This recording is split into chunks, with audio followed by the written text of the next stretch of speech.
Avis à la population, 8 Mont-Blanc vous présente la place du village.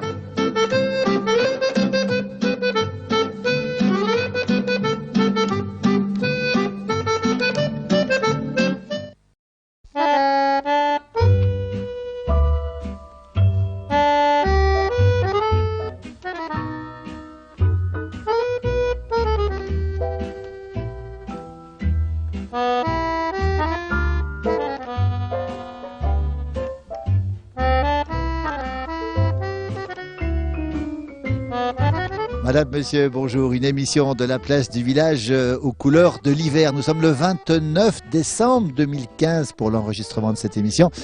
Et nous sommes au bord du lac Léman qui est calme aujourd'hui. Les couleurs sont pas tout à fait au rendez-vous. Le ciel est gris, une petite bruine qui tombe. Et à mes côtés, un pêcheur, Philippe. Bonjour Philippe. Bonjour. Qu'est-ce qu'on fait Philippe, le 29 décembre 2015? Exceptionnellement, on va pêcher les ferras pour récupérer les œufs de façon à les mettre dans pisciculture. Et une fois qu'au mois de mai, on repeuple le lac avec des petits alevins de ferra. Ah oui. Ah d'accord, vous allez donc récupérer les œufs de la ferra. Voilà. Oui. Alors comment on fait pour les récupérer? Bah, c'est les pisciculteurs, on va dire, qui s'en occupent, quoi. Oui. Donc on sépare les mâles et les femelles. Oui. Donc ils enlèvent les œufs des femelles et ils fécondent avec la laitance des mâles, Ah oui. séparément, quoi. Parce que c'est une. Et là vous allez partir en bateau? Vous allez partir là? Ouais, je vais partir d'ici une petite demi-heure, quoi. Vous allez récupérer quoi? On met un filet par pêcheur, quoi. Voilà, un filet par pêcheur. Donc on les pose vers 3-4 heures cet après-midi, quoi. Ouais. Et on va les retirer demain matin à 6 heures. À 6h du matin. 6 heures du matin, ouais. Mais à 6h du matin, un 30 décembre, il fait grand nuit Philippe? Mais on a des lampes frontales, des Ouais. lumières et tout, quoi. Philippe, racontez-nous, 6h du matin en plein hiver sur le Léman, comment ça se passe? Il fait très froid et s'il n'y a pas de vent, ça va. C'est le vent, votre ennemi. Le vent, ouais, c'est très pénible, ouais. Quand il y a le vent du nord, des fois on peut même pas sortir, quoi, à cause des vagues, quoi. Philippe, 6h du matin, Donc on met la tenue du pêcheur, c'est-à-dire un ciré pour le pantalon, une veste de ciré, un bonnet, lampe frontale, lumière, et on part. Récupérer les filets, relever les filets. et alors là, tout seul sur le bateau? Non, demain je pêche, j'ai un associé, c'est mon neveu qui pêche avec moi. Oui. Donc on va être deux. Et quand on est tout seul sur le bateau, on n'a pas peur? Non, pas trop, non. Oui. Faut pas avoir faut pas avoir le mal de mer quand il y a des vagues, quoi. Ah oui. Mais sinon c'est pas dangereux, le bateau risque pas de chavirer, hein. Il n'y a aucun danger, quoi. Alors, le moment fort de la pêche, c'est quand pour un pêcheur du lac? Vous êtes pêcheur depuis 2010, on le rappelle ici. Hein. Ben la meilleure période c'est l'été, quoi. De mai à mai, juin, juillet, août, septembre, quoi. Oui. C'est à cette période où on prend le plus de poissons, quoi. Alors, Et où il y la a- vente est la meilleure aussi. la vente est la meilleure, il y a plein de vacanciers qui consomment beaucoup de poissons. Après, ça se calme un petit peu. Après, la Ferra ferme le 15 octobre. Ouais. Donc après, on essaye de pêcher un peu les perches, mais les perches, c'est un petit peu irrégulier, donc des fois on en prend, des fois on n'en prend pas. C'est pas comme la Ferra, quoi. Et au printemps? Bon, au printemps, la pêche pour la Ferra réouvre le 15 janvier, mais en général, après la fraye, on en prend beaucoup moins qu'en période estivale. Alors, Philippe, vous avez été pêcheur sur un autre plan d'eau, hein, pas n'importe lequel, la Saône. Oui. Racontez-nous un peu. 95 à 2010. Vous pêchiez où? Je pêchais en aval de Chalon. Chalon-sur-Saône, on précise bien. Alors, comment on arrive ici, à Thonon-les-Bains, quand on est de Bourgogne? Comment ça se passe? Bah, il faut trouver un local pour travailler, donc c'est pas trop évident, quoi. Alors, on précise bien au port de Thonon. Comment il s'appelle l'endroit où on est exactement là? Le port de Rive. C'est le port de Rive, hein, c'est le grand port de Rive, port des pêcheurs. Vous avez trouvé un local à ce moment-là ici? Mais mes collègues sont très sympathiques, ils m'ont un peu expliqué comment ça se passait, quoi, ce qu'il fallait faire. Parce que la pêche est assez différente de la Saône quand même. Donc, et puis voilà. Donc, la première année, c'était pas trop évident, mais maintenant ça va. Vous préférez quoi? Allez, aujourd'hui, attention, devant la caméra de 8 Mont-Blanc, le lac Léman ou la Saône? Je préfère le vin de Bourgogne. Alors l'été, on imagine le beau temps, le soleil, le matin, la fraîcheur matinale, avant que les touristes arrivent. C'est quand même génial, non? Ouais, c'est bien. Ouais. L'été, c'est agréable. Ouais. Et puis on parle aussi de ce lac Léman, on dit qu'il a des coups de colère, vous confirmez? Il y a des grands coups de... Le pire, c'est le vent du Nord, quoi. Ouais. On peut pas sortir, on peut pas pêcher. Des fois, ça dure 3-4 jours, une semaine, quoi. Et le vent du Nord, c'est votre ennemi? Ouais. En tout cas, Philippe, on va vous remercier pour débuter cette émission. Derrière la caméra, c'est Stéphane Benetton. Notre assistant du jour s'appelle Pascal Arvin-Béraud. Il est correspondant du Dauphiné Libéré, ici à Thonon. Écoutez, on a presque envie de partir avec vous, mais il y a des gouttes d'eau. On va peut-être rester finalement. Vous partez quand même? Ouais, on va y aller. Ouais. Et s'il pleut? Parapluie? Ouais, parapluie. Non, mais on va serrer. Une tenue de pluie. On va voir votre collègue, il s'appelle comment? Stéphane Plassa. Stéphane Plassard. Merci Philippe. Merci et bonne route, si j'ose dire. Merci beaucoup.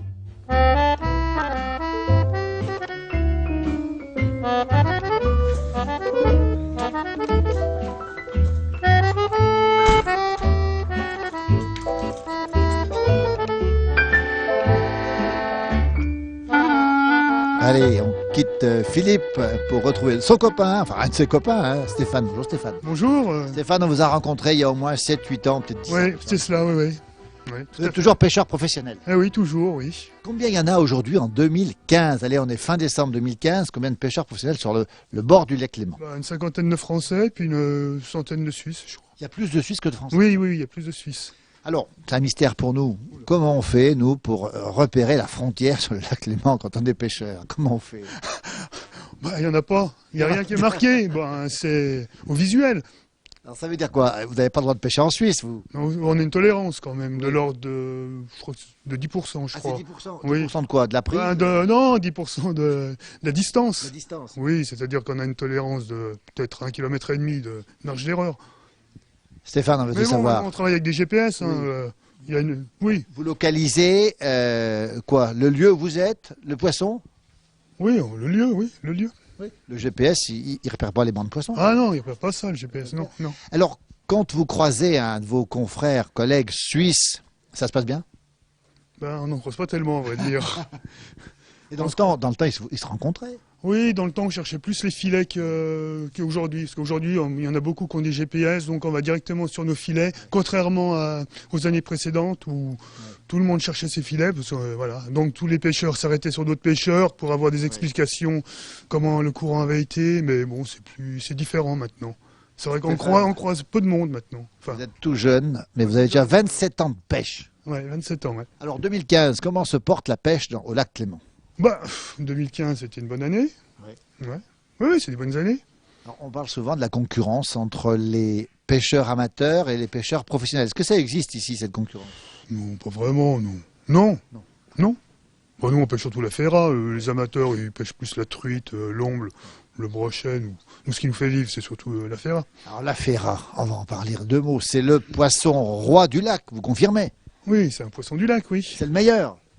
Le meilleur, après, ça dépend des goûts. Non, pas forcément. C'est un bon poisson qui se cuisine de plein de façons, mais... Et on le pêche très profond, hein? Non, Non, vous le pêchez quand il remonte? non, ça dépend des périodes de l'année. En hiver, on le pêche assez en surface, et puis plus tard dans la saison, on le pêche plus profond. Stéphane, le premier poisson que vous pêchez dans le lac, c'est la ferra, confirmé. Oui. Après la ferra, c'est quoi? La perche? Oui, la perche, oui. La perche. Et après la perche? Bon, après, il y a un peu de truite, un peu d'omble, un peu d'écrevisses. L'écrevisse aussi? Un petit peu, ouais. De moins en moins. Mais comment on la pêche, l'écrevisse? Pas au filet, quand même? Avec des petites nasses. Avec des petites nasses? Vous y allez quand pour l'écrevisse? Bon, on y va quand on a le temps. Enfin, oui, les nasses, elles sont en permanence au lac, et quand on a un moment, on va l'élever. Voilà. Alors on rappelle que nous sommes aujourd'hui le 29 décembre 2015, c'est la trêve des confiseurs. Que font les pêcheurs justement pendant cette trêve des confiseurs? Vous faites quoi? Vous allez partir avec votre copain Philippe là, hein? Oui, là on a une pêche, c'est des pêches exceptionnelles. Oui.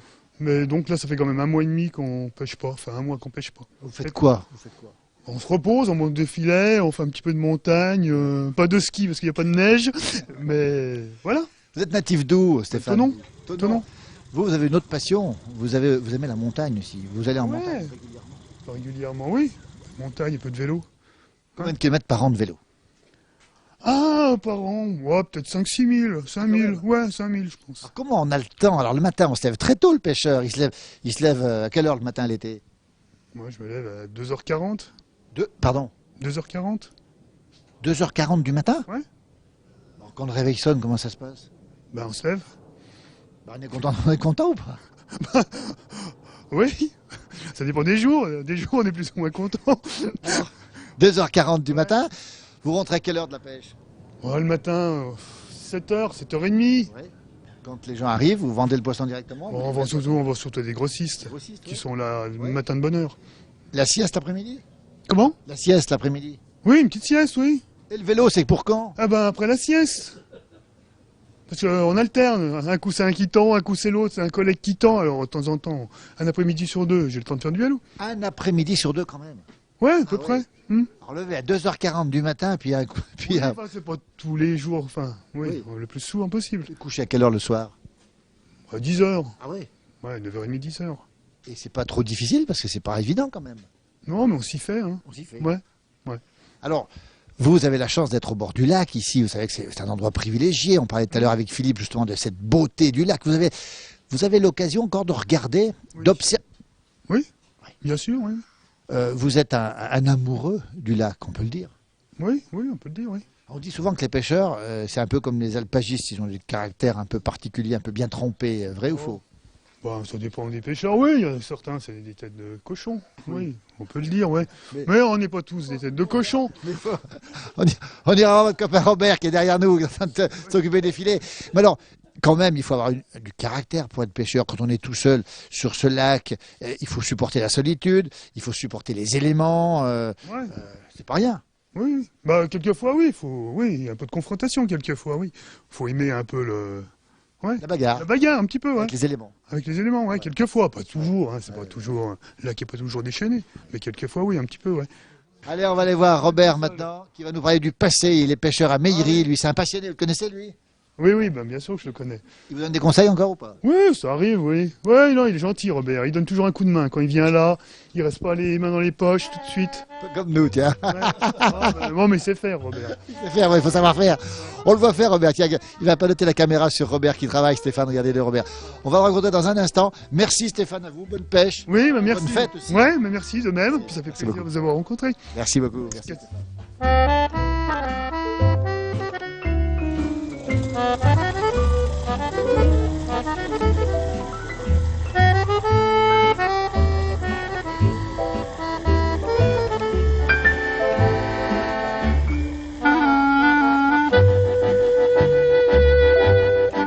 Allez, le temps est devenu gris en ce 29 décembre 2015. On est à l'intérieur d'une guérite maintenant chez GG la guérite, mais avec nous, c'est pas GG, c'est Robert. Bonjour Robert. Bonjour. Alors Robert, vous êtes une figure des bords du lac. On va donner votre âge tout de suite, comme ça, nos téléspectateurs sont certainement surpris. Vous avez quel âge? 84. Alors comment ça se fait que vous ne les faites pas? Ça faut une main de bon Dieu. Alors vous êtes en bonne santé et vous continuez à pêcher. Voilà, ouais. Alors vous avez une activité de pêche à Meillery et à Thonon, c'est ça? Non, les deux, non, donc, non, à à Meillery. Thonon, là, je donne la main, je monte Oui. des filets. Oui. On aide plutôt qu'autre chose. Vous êtes plutôt à Meillery. Voilà. Voilà. Et alors qu'est-ce qui va vous arrêter, Robert? Bah, je sais pas. Quand ils voudront plus de moi. Alors vous avez commencé à quel âge la pêche? À 15, 16 ans. 16 ans. Comment on devient Le pêcheur? premier PV que j'ai eu, j'avais 15 ans. Vous aviez fait quoi? Ben, on mettait des filets au bord pour la faire. Ah oui. Mais c'était les gendarmes qui s'occupaient de C'est de la pas pêche. vrai. Ouais, ouais. Alors quand vous aviez 15 ans, donc ça remonte à un certain nombre d'années, Oui. il y avait beaucoup de pêcheurs professionnels sur le bord du... Ah oui, oui, oui. Sur Meillery, on est nombreux. Oui. Je suppose qu'on pouvait être au moins une vingtaine, sûr. Ouais. Alors comment on devient pêcheur? C'est les parents qui décident? Comment ça se passe? Non, là, moi, j'ai quitté l'école et puis petit à petit, je me suis mis à la pêche, puis voilà. Vous aimiez ça? Vous vouliez faire ça? Ouais, ouais. Qu'est-ce qui vous plaisait? Ben, l'ambiance, puis le truc, on sait jamais ce qu'on va avoir. Voilà. Alors vous avez pêché, le poisson que vous avez pêché en plus grand nombre, c'est lequel? La ferra? La perche aussi. la perche. Ouais, ouais.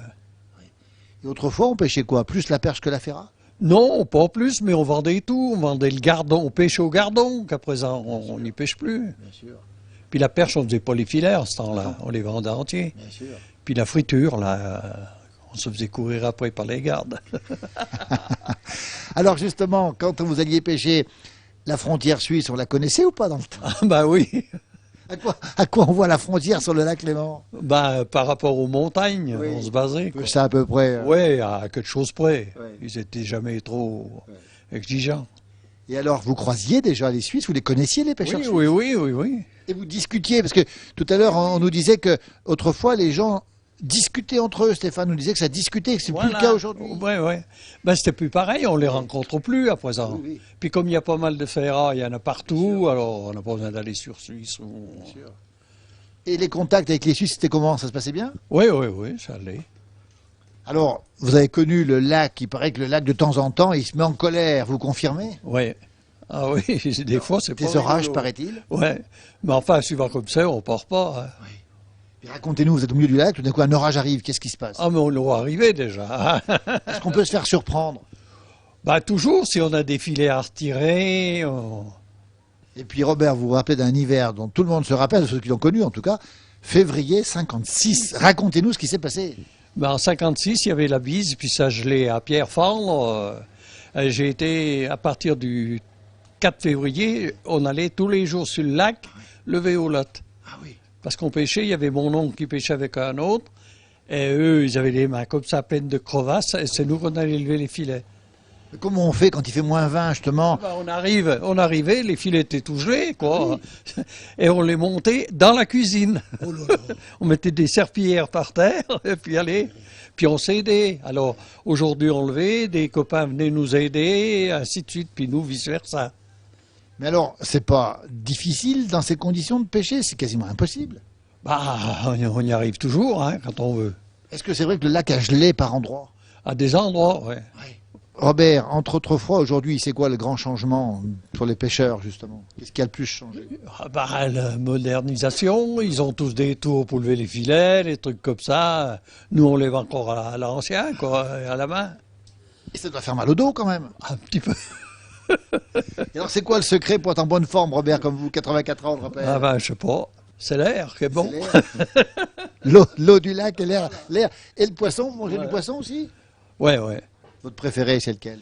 Moi, c'est plutôt la truite et puis les filets de perche pour les gamins, quoi. Parce qu'il n'y a pas d'arrête, voilà. C'est ça surtout. Les fameux filets de perche qu'on trouve dans tous les restaurants du bord du lac, bien Ouais, sûr. voilà, ouais. Ce serait à refaire, Robert, vous faites la même chose, pêcheur? Ben, c'est-à-dire, faudrait voir, hein, parce que c'est pas évident. Et alors, le mal de mer, vous l'avez déjà eu ou pas? Non, jamais. Oui. Jamais. Alors, quand il y a des grosses vagues, comment on fait? Non. Bah, on fait comme on peut. Vous avez eu peur de tomber à l'eau? Ben, des fois, oui. Vous êtes tombé? Ouais. Ouais. Ben, c'est-à-dire, la nuit, on arrive à un endroit, il y a de la lumière, après c'est noir, on croit mettre le pied sur un machin, puis Qu'est-ce qui se passe dans ces moments-là? ben, tu te débrouilles pour monter. Mais vous avez un gilet de sauvetage? Non, non, jamais. Est-ce que c'est bien prudent de ne pas avoir gilet de sauvetage? Faut demander à ma femme, ça. Elle dit tout le temps, mets ton gilet. Et vous ne le mettez jamais? Non, non, non, jamais. Alors, quand on tombe dans l'eau comme ça, on se dit mais qu'est-ce qui se passe quoi? Non, non, mais c'est rare. C'est rare. Ouais. Vous avez perdu des amis qui se sont noyés dans le lac. Ouais. Ouais, Des ben, accidents. Un petit jeune avec Servos, là. Et puis notre ancien président, là, Pierrot Portier. On avait rencontré dans la place du village. Ça veut dire que l'accident est toujours possible. Ah, ben c'est sûr, ça. Vous y pensez ou pas quand vous êtes sur le Pas lac? trop, non. Non. Mais on fait un peu attention quand même. Hein. Alors, vous avez déjà eu peur sur le lac, Robert? Ah, des fois, c'est pas. Surtout quand il y a des éclairs, des pieds de tonnerre, ça pète de Dieu.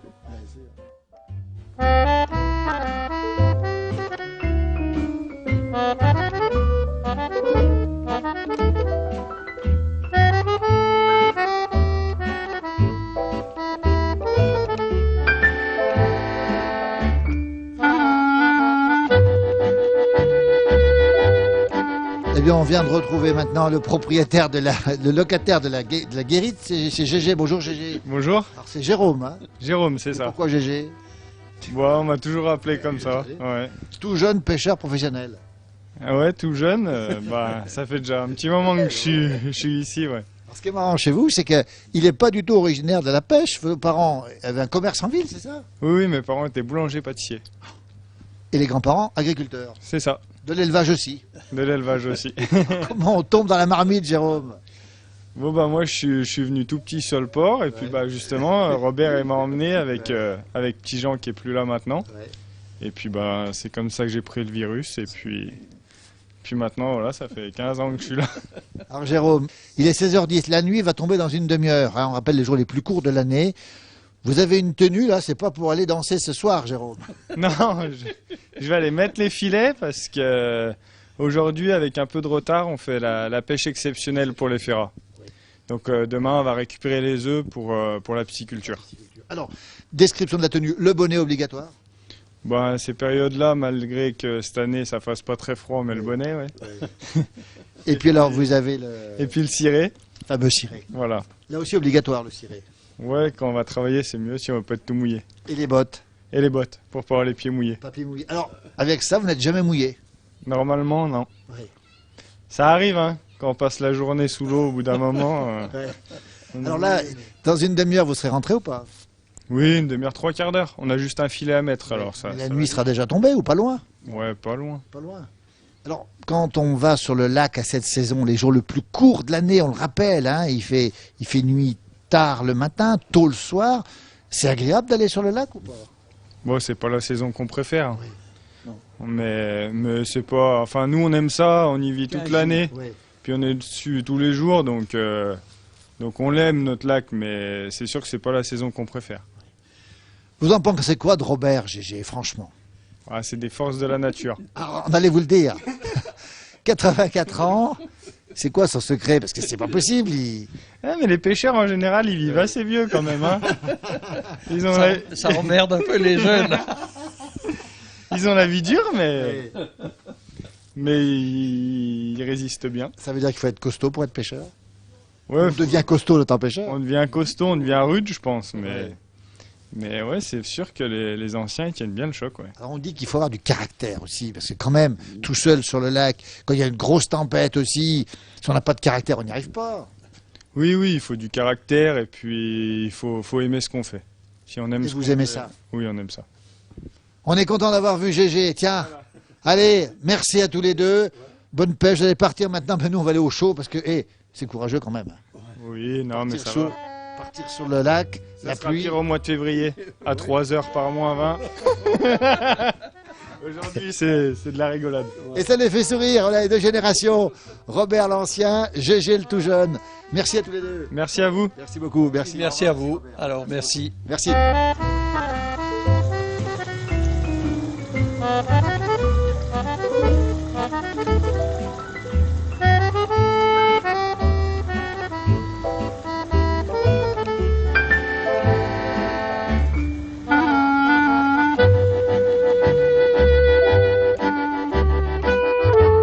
La nuit est maintenant tombée sur le port de Rive ici à Thonon-les-Bains. On va se retrouver maintenant à l'intérieur de l'écomusée de la pêche et du Léman avec son fondateur. Il est à mes côtés.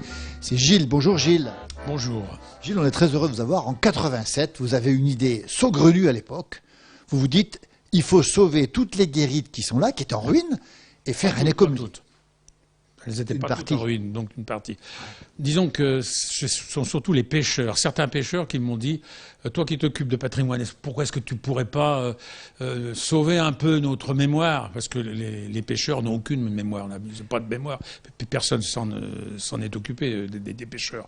Pourtant, ce sont les plus vieux laboureurs du lac, comme on dit. C'est ça, oui. Et puis, bon, ben voilà, on s'est donc battu pour sauver certaines guérites. Et puis depuis, ben, c'est devenu un écomusée. Alors on rappelle bien, les guérites, c'est l'endroit où le pêcheur travaille finalement. Travail, ils n'y habitent pas, ils travaillent. Elles appartiennent à la commune. Elles appartiennent toutes à la commune. Parce que le terrain appartient à la commune. Au départ, il y a, mettons, 50, 60, 100 ans, les pêcheurs se sont installés là un peu en loose day, comme on dit. En douce. Oui, en douce. Et ils ont commencé à construire des cabanes en bois et puis en pierre, puis se sont donc installés là. Mais ils travaillaient en grande partie de l'autre côté du port pour leur filet. Voilà. Donc ce quartier a été sauvé, on peut le dire, d'une destruction inévitable. D'une destruction, exact, oui. D'une destruction.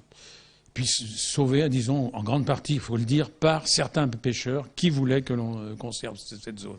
Et puis le musée dans lequel nous sommes, le musée de l'écomusée. Alors là, on a deux guérites, on va dire, où on trouve le musée. Dans une guérite, on a carrément une guérite à l'ancienne, conservée telle qu'elle était avant. C'est-à-dire que cette guérite, le fils du pêcheur nous avait dit, je donne cette guérite à la ville, puisque ça appartient à la ville, mais je veux qu'on en conserve la mémoire de mon père. Comment il s'appelle? C'est la guérite Paul Pérou. La guérite. Paul Pérou. Et donc aujourd'hui, on voit les images de Stéphane, on a à peu près tout, les filets, on a le falot, on a tout. Conservé donc en état. On a enlevé pas mal de choses, parce que quand on est rentré dedans, c'était difficile de pénétrer à l'intérieur. On a enlevé quand même pas mal de filets, on a surtout nettoyé. Et puis bon, c'est une guérite de souvenirs, voilà. Et puis une deuxième guérite dans laquelle nous sommes, où on a vu tous les poissons. La plupart des poissons du lac. Parce que le but, c'est, on parle de la pêche, mais qu'est-ce qu'on pêche? Des poissons. Il faut donc montrer certains poissons.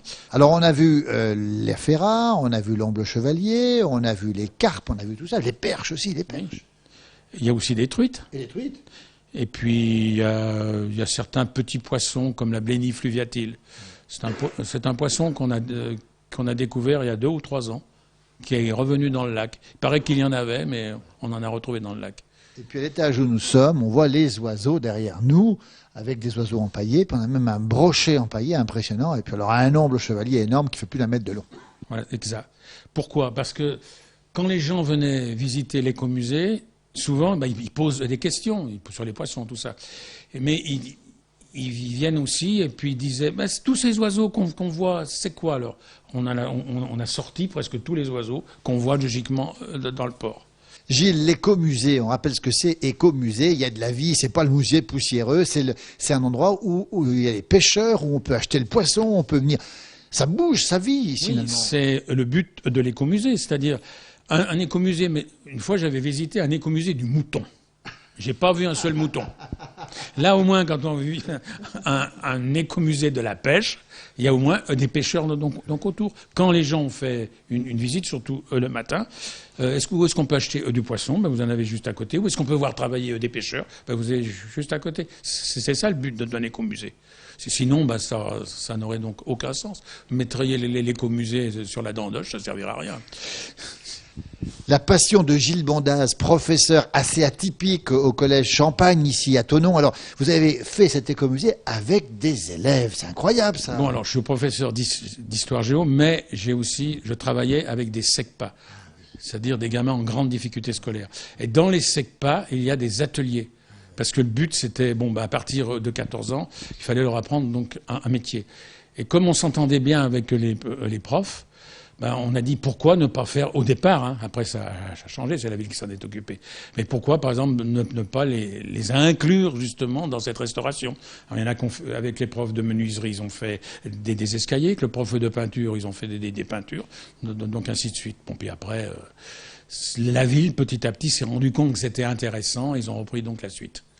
Gilles, vous êtes fier de votre bébé aujourd'hui, il a bien grandi depuis 1986. Oui, j'aimerais bien qu'il y ait quelqu'un d'autre qui prenne la suite, parce que depuis le temps, je commence à vieillir un peu. 6000 visiteurs par an. Par an, oui. Gilles Bondaz, merci à vous, merci pour cette passion, cette belle réalisation. On rappelle l'écomusée du lac Léman et de la pêche. De la pêche et du lac. Et du lac. Voilà. Absolument. À visiter juin, juillet, août, septembre, et sinon... Sur rendez-vous au numéro... 04 50 70 69 49. Tiens, rappelle bien. C'est peut-être bien le bon numéro. Et alors, un bon conseil, demandez Gilles Bondaz. Il est toujours disponible, comme cet après-midi par exemple. On vous a... Dernière minute, oui. Dernière minute. On va vous remercier infiniment. Remercier aussi le Dauphiné Libéré. Vous êtes correspondant au Dauphiné Libéré. Merci aussi à Pascal Arvin-Béraud, qui est notre assistant du jour, qui travaille aussi au Dauphiné Libéré. Et le Dauphiné vous a libéré pour cet après-midi. Et ça, il faut lui dire merci aussi. Oui, surtout à la chef. Françoise Gruber, on la salue au passage. D'accord, c'est ça, ouais. Demain, une prochaine émission de la place du village. Et à la caméra, c'était Stéphane Benetton, un gamin du pays, puisqu'il est né tout à côté, à Évian, lui figurez-vous. D'accord. Merci Gilles. Merci beaucoup. Et bon vent.